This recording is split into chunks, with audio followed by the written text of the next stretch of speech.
Hello guys, welcome back to new mini blog. आज थिला सांब दशमी आज कौन कौन सब घरे होता मुझे सेयार करुँची।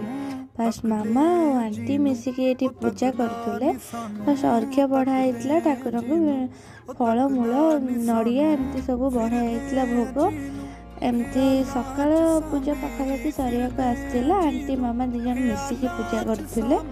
तापर द्विपहर घाट तरकारी आ पिठापाई ये परिवा कटाकटी होता।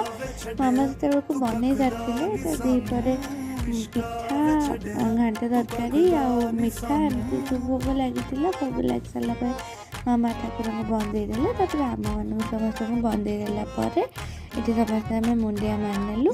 ये मौसी चूना रुटी बनाते ये घाट हो पूरा रेडी हो और बहुत टेस्टी लगुला खायापी। एमती किसी कटला आज आम दिन।